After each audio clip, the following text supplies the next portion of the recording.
আল্লাহ বলে আমার মুমিন বান্দার প্রথম গুণ হলো আত-তাইবুনা, মুমিন বান্দারা তওবা করে কার কাছে?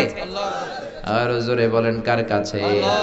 আমাদের পাপ হয় নাই, গুনাহ হয় নাই, অন্যায় হয় নাই, এরকম কোন মানুষ আমরা এখানে আছি নাকি? জোরে বলেন। এজন্য আজকে আমরা তওবা করব কার কাছে? আমাদের তওবা কবুল করে নিবে কে? আমি আল্লাহর ফয়সালা হলো এই পৃথিবীতে ইবাদত কারো করা যাবে না একজনের ছাড়া, তিনি কে?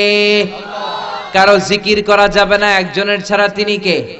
কাউকে সেজদা দেয়া যাবে না একজনের ছাড়া, তিনি কে?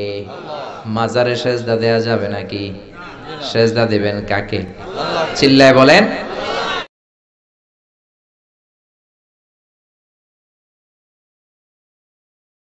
বাড়ি উদ্বোধনের সময় নিজেই সূরা বাকারা দিয়ে বাড়ি উদ্বোধন করবেন, পারা যাবে? নতুন ফ্ল্যাট উদ্বোধন হয় না, নতুন বাড়ি উদ্বোধন হয় না, ইমাম সাহেব হুজুর যখন দোয়া করতে আসবে হুজুরে বলবেন হুজুর একটু সূরা বাকারা তেলাওয়াত করেন, পারা যাবে? নিজেও সূরা বাকারা তেলাওয়াত করবেন। ওটারে সেফটি দিয়ে প্রোটেকশন দিয়ে রাখবে কে? কারণ পৃথিবীর এই যে বড় বড় বিজ্ঞানীরা মাইক বানাতে পারে, মোবাইল বানাতে পারে, কম্পিউটার বানাতে পারে, কিন্তু পৃথিবীর সব বিজ্ঞানীরা মিলে একটা বাচ্চা বানাতে পারবে? একটা সন্তান বানাতে পারবে? আর্টিফিশিয়াল মাঝে মাঝে রোবট বানায়। গোটা বিশ্বের সবগুলো রোবট এক জায়গায় রাখলে আল্লাহর দেয়া একটা মানুষের ব্রেনের সমান হবে? এই পৃথিবীর সবচেয়ে পাওয়ারফুল কম্পিউটারের নাম হচ্ছে দি ক্রে 1 সুপার কম্পিউটার।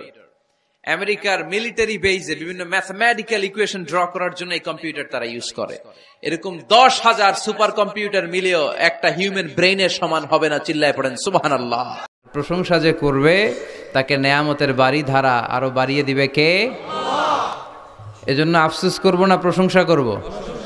অভিযোগ করব না শুকরিয়া করব? আল্লাহ অনেক দিয়েছে, ঠিক কি না?